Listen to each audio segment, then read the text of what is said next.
Okay, we're going to finish Matthew chapter 24. We just went through in pretty good detail about the end times, the beginning of chapter 24. Now, the day and hour unknown. It's not very long. But about that day or hour, no one knows, not even the angels in heaven, nor the Son, but only the Father. Wow. Fascinating. They just said a fascinating mouthful there. The Son, Jesus Christ, does not know the day. The angels do not know. So when you hear someone say, the Lord revealed to me, the Son of God revealed to me, no, that's not possible. It says the Son does not know. So, there's a lot of videos online on YouTube that claim God gave them some kind of a prophecy, a new prophecy, some kind of a word. And these people, they're not fake. They are 100% wrong, but in their mind, they're not fake because they believe every single thing they actually say. When they put out a video, oh yeah, you can see that it's in their eyes. They completely believe every single word they're telling everyone. There has been predictions in the last 150 years in America that are the day and the hour, but it's never been right. Every single one's been wrong so far because it hasn't happened yet. There's also the people that believe it's already happened and that we are living in a 700-year tribulation. There are people that believe we're living in a 700-year tribulation, that the rapture's already occurred, or we're living in the tribulation now. That's not true. So when someone says, an angel appeared to me and told me when, nope, that's not true. An angel can appear to you if Jesus wants them to, but they cannot tell you what the day or the hour is. But about that day or that hour, no one knows. Not even the angels in heaven, nor the Son, but only the Father. As it was in the days of Noah. They say it took Noah 120 years to build that ark, or 100 years. Some people say 80 years. But it took close to 100 years to build Noah's ark, yeah. So he sat there building that ark for 100 years, claiming to everyone it's going to rain and flood the earth. For 100 years straight, they just kept laughing and laughing and laughing at him. They didn't have technology, movies, cell phones. Noah and his sons building the ark were like the local entertainment, You go up there and make fun of Noah and his sons, They say it hadn't rained in almost 100 years. It'd be like if God told you, go out into the Sahara Desert and build an ark, 5 football fields long. People would be laughing at you. They say it hasn't rained out here in 10,000 years or whatever.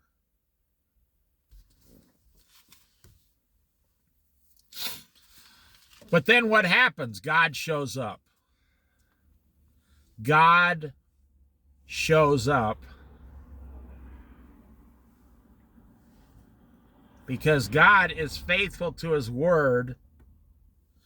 So how do you know online, like on YouTube, who's telling you the truth and who's not? There's only one way to know, and that is to read the Word of God. I'm not asking you to believe anything I'm saying. That is why I go through this Bible study, if you notice, line by line, but I read every single line. I skip nothing. I'm reading out of the NIV, New International Version, but of course it's, several decades old now. I'm reading out of the NIV line by line by line. I claim nothing on my own. I just read and I just say what it says. And then I explain what some of the things mean. I am barely touching 10% of what God has put on these pages. But it's enough. See, I'm like the common man. I'm the common Bible study guy. I'm not an intellectual. I don't read the Bible like an intellectual, going and, telling you what each word means in 5 different ancient languages. No, I don't claim anything like that. No. I just commonly read what it says. As it was in the days of Noah, so it will be at the coming of the Son of Man. For in the days before the flood, people were eating and drinking, marrying and giving in marriage, up to the day Noah entered the ark. And they knew nothing about what would happen until the flood came and took them all away. That is how it will be at the coming of the Son of Man. 2 men will be in the field, one will be taken and the other left. Or one will be taken and the other left. 2 women will be grinding with a hand mill, one will be taken and the other left. Now, I want to say something to you here. It's going to blow your mind totally. They're obviously talking about the rapture here. Some will be taken and some will be left. Now here, this gives an example of 50%. But we know that 50% of the world has never claimed Jesus Christ. So the number doesn't matter as long as you are one of the ones that are taken, raptured. When it says one will be taken, means raptured. Now, it says up until that day, everything is going to go along like it always has. Now, this is the part I'm going to blow your mind. I got 3 things to tell you here. Number 1 is today, we're watching all these things happen. We are watching all of these crazy, creepy things happen in the world. And what are we doing? Well, we're looking for tacos. Well, yeah, I got to get some tacos. I mean, what do you think I'm doing? I got to get me some soda pop, some beer. I just went to 7-Eleven to get something. And there was a guy there in a work truck buying a 12-pack of beer at 1 o'clock in the afternoon. And then people say, how come I'm not successful? How come I got so many problems? How come I'm always out of money? How come my business isn't going as good as I thought? How come I don't make more money? Well, God is looking down, whether you're a believer or a non-believer. And he hears what you're saying. How come I don't make more money? God says, how come you just bought all that alcohol? What about that money? Well, I need some beers to calm down, Lord. And the Lord says, no, what you need is a glass of water. You just need some water. That's basically all you need. And you say, well, what? I'm not going to survive on water, Lord. And the Lord says, that's what I drank, water. Jesus is the God that did everything he told you to do. So it's kind of hard to come up to Jesus and tell him now that, he doesn't know what it's like. No, he already did it. He doesn't understand. No, he already did it. Okay, the first thing is, we're just going, every creepy thing that's going on this earth right now today, we're just going along. So then the second thing I want to tell you is right now Israel is at war. And if they're at war with their neighboring country. But if you can go to downtown Israel today, Jerusalem, and you can sit outside a restaurant and eat dinner and drink coffee, tea, whatever. We are sitting here in America with all this lust, pornography, sin, deceit, people thieving, stealing stuff, abortions, all of these things going on in America. And we just go, we're just sitting outside eating like nothing's happening. You can go to, number two, you can go to Israel today. They're at war. And what are people doing? They're sitting outside eating whatever they eat over there like nothing's happening. They're probably eating a McDonald's hamburger. I don't know. They're just sitting there like nothing's happening. Now, here's the part that's going to blow your mind. Do you know after the rapture, during the 7 years of tribulation, maybe you already guessed what I'm going to say. Do you know when the bowls of wrath are being poured out down upon the earth? What do you think people are going to be doing? They're going to be trying to go to their favorite restaurant, sit down. It said one of the bowls kills 30% of the population on the earth. Well, all those people died. Nothing we can do about it. Let's go out and get a pizza. Let's go get something to eat. It's like, what? It says another bowl gets poured down, and a third of all the waters on the earth, the oceans, everything, all turn to blood red. So there will be news articles. Oh man, all the water coming out of my faucet's blood. And what are people going to say? Well, there's nothing we can do about it. You know what we should do? Go down and get something to eat. As it was in the days of Noah, so it will be at the coming of the Son of Man. For in the days of before the flood, people were eating and drinking, marrying, getting married, and given in marriage, up to the very day Noah entered the ark.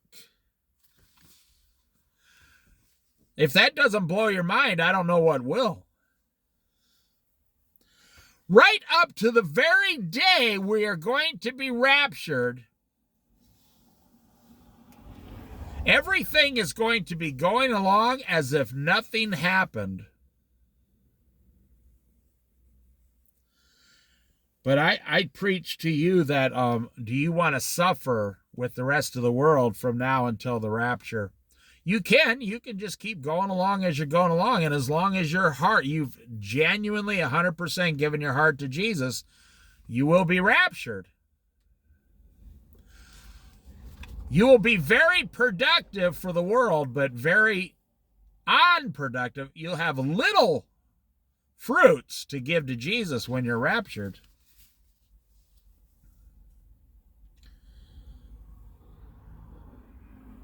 And they knew nothing about what would happen until the flood came and took them all away. That is how it will be with the coming of the Son of Man. 2 men will be in a field, and one will be taken and the other left. Do you know when you're going to be raptured, part of your family is going to be going to Taco Bell?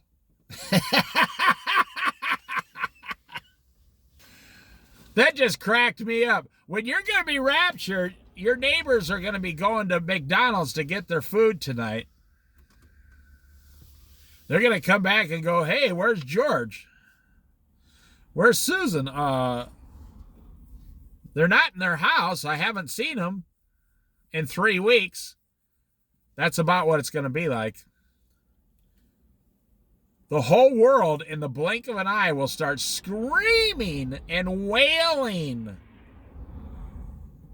One, that a lot of their friends and a lot of their family and loved ones are gone. They're not. Some people aren't going to put it together that Jesus raptured us.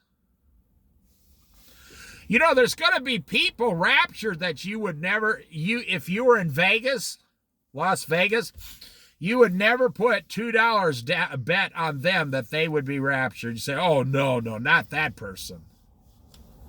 That person's creepy. He's a creeper. He's a weirdo. That person's not going to be raptured.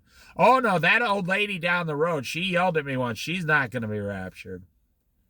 Oh, I know 100%. I'm going to be raptured. I want you to think about people, since Jesus talking about the rapture here.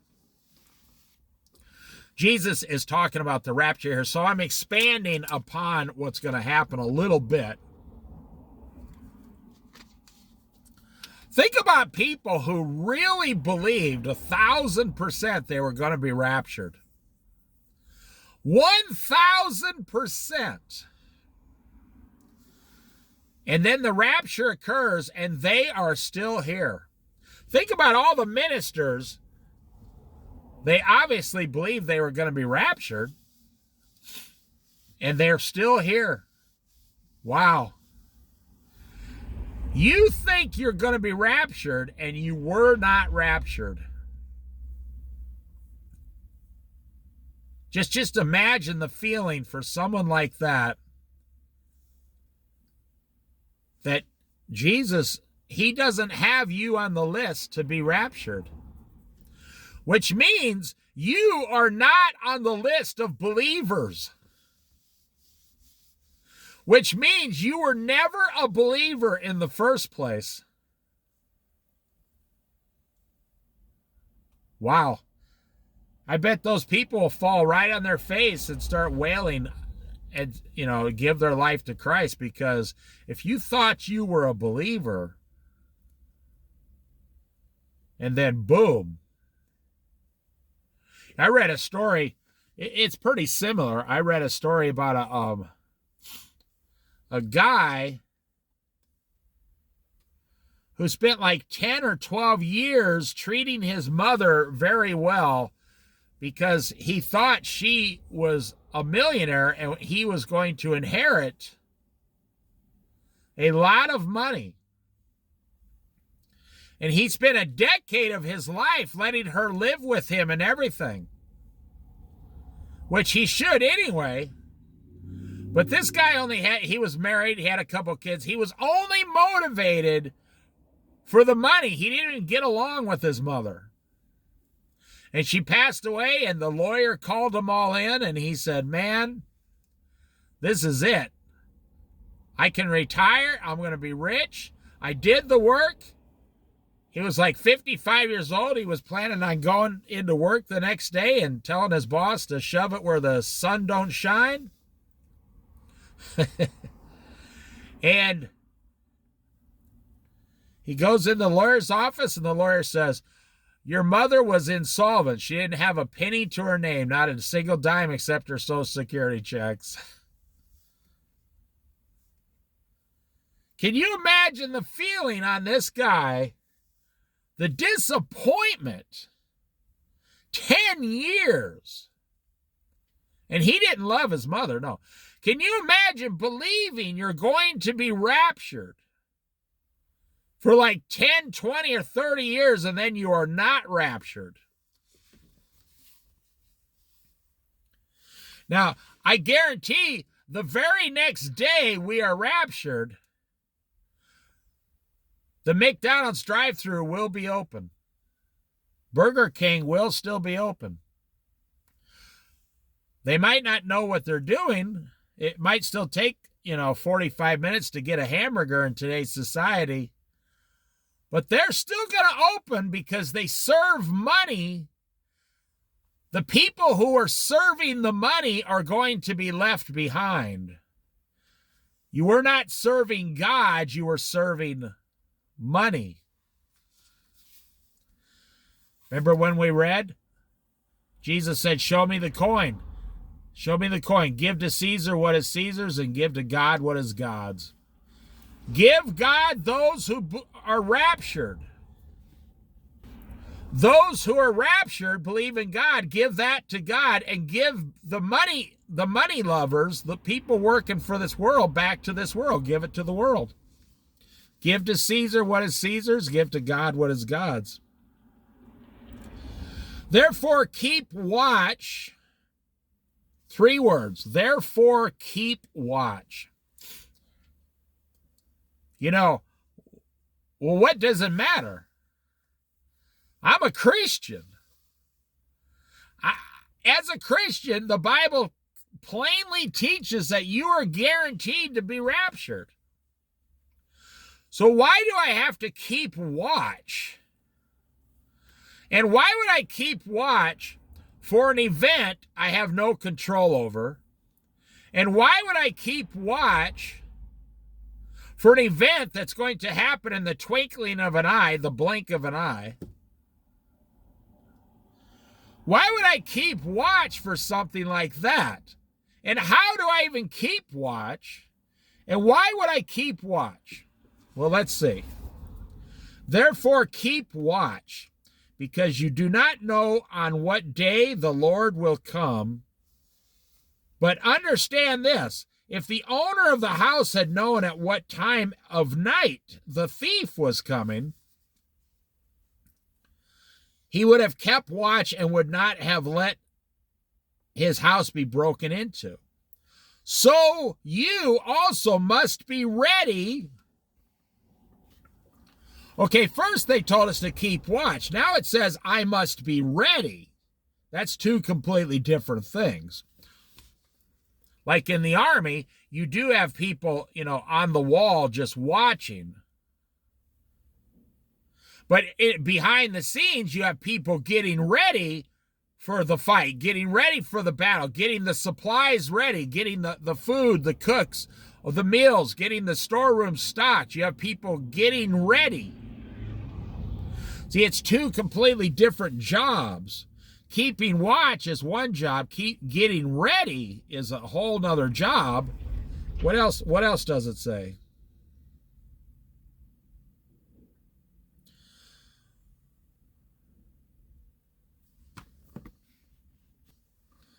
So you must also be ready, because the Son of Man will come in an hour when you do not expect him.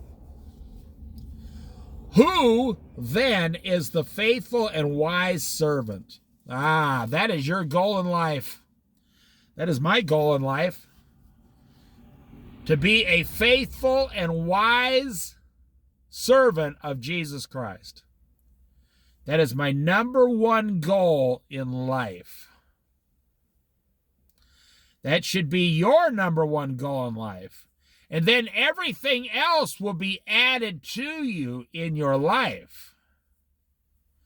And if God doesn't give you something that you think you want or need, then it's better if you don't have it.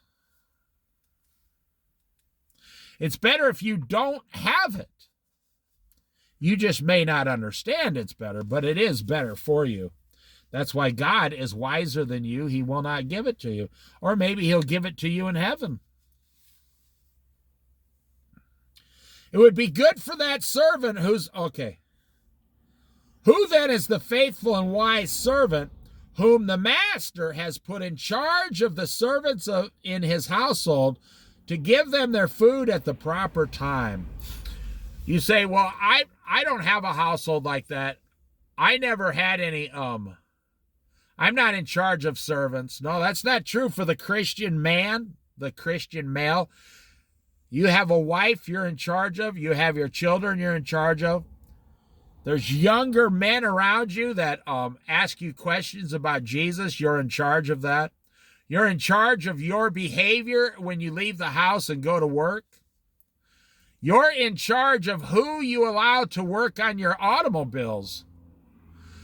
Do you have a Christian mechanic?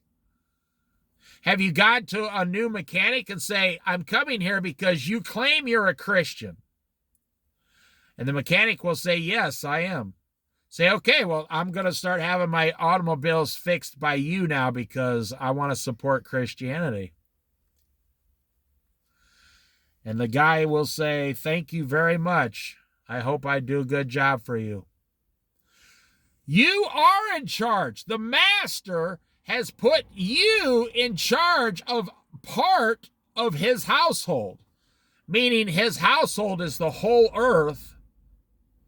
You have a place of authority, even if it's small and low. Maybe you're only in charge of 2 people. That's fine. But are you doing it like Jesus would do it? Who then is the faithful and wise servant, whom the master, God the Father, Jesus Christ, the master has put you in charge of the servants in his household to give them their food at the proper time? You know what the proper time also means? There's another verse in the Bible that says, a kingdom grows strong if the king and his children, the princes, know how to eat their food and drink at the proper time. But a kingdom grows weak.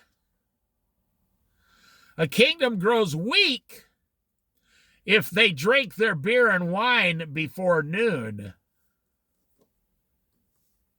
So he's saying the proper time here actually means, are you allowing yourself and your household to get drunk and eat and all this on outside of the proper time?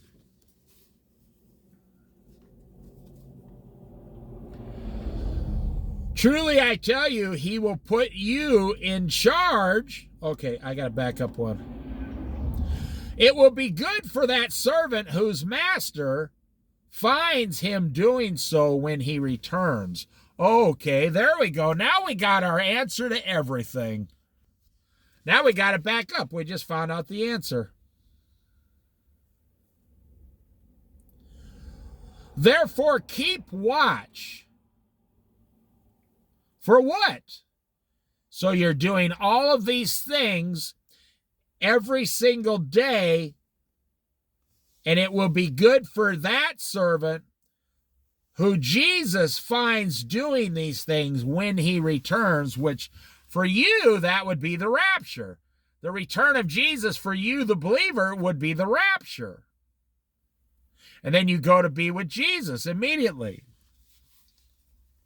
So if you're keeping watch, so now it's clearly means, it's clear to see that it means, the meaning of this is,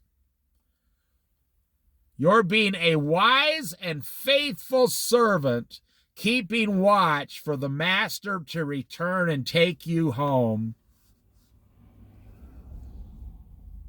And in the meantime, until the master returns, you spend each and every day like a Christian is supposed to live.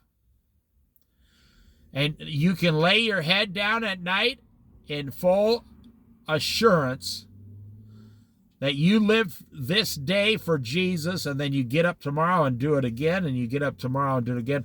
I've always said success, anybody who wants to be successful has to master repetition.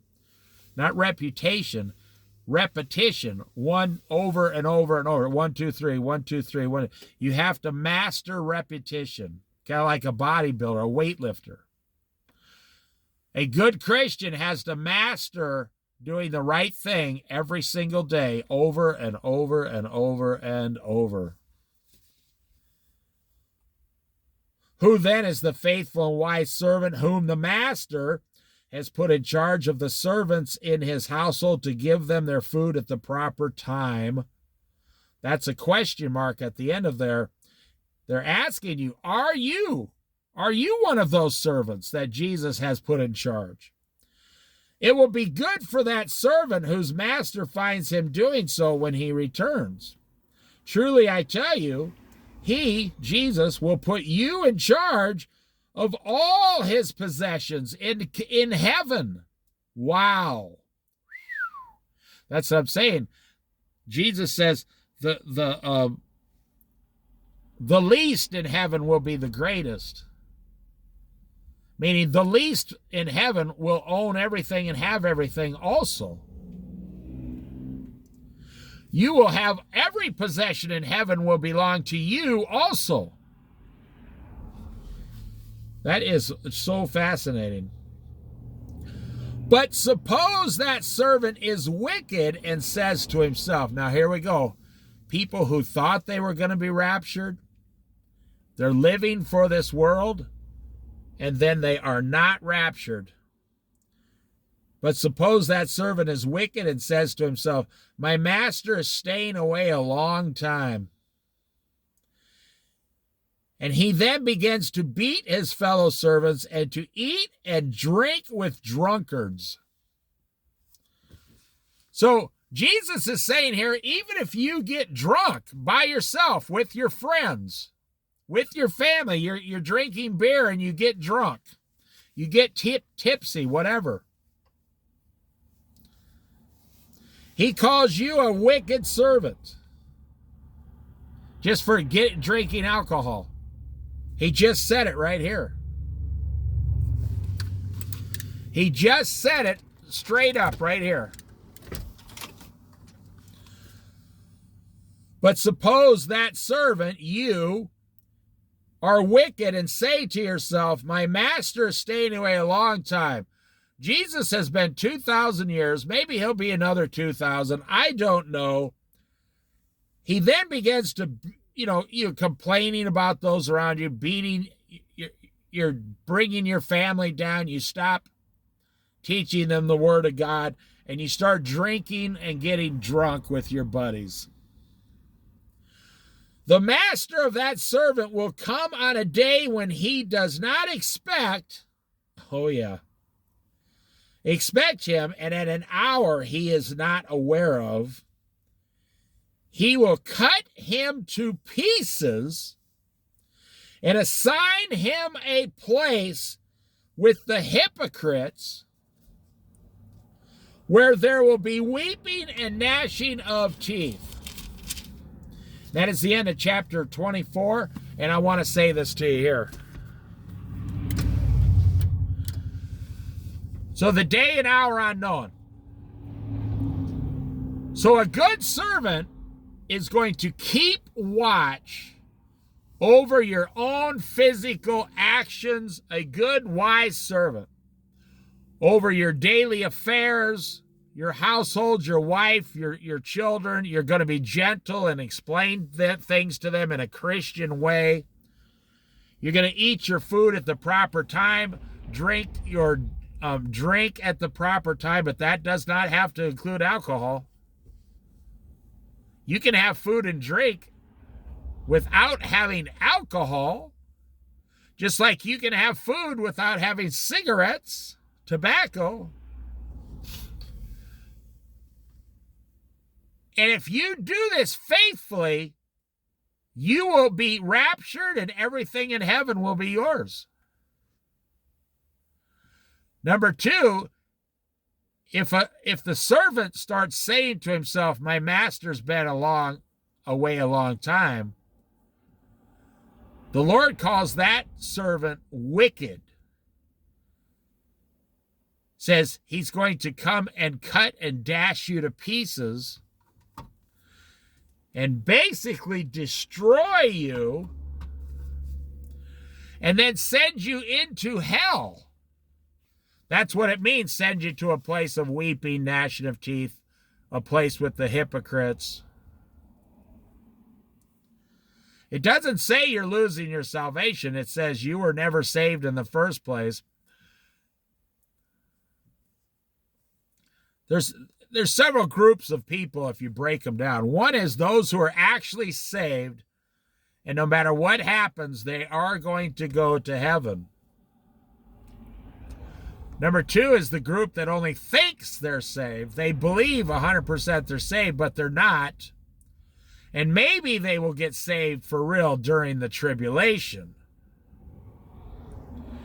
It would be better that they don't die before the tribulation, because if they do, they weren't saved and they're going straight to hell. They don't even have the tribulation as a chance to become saved.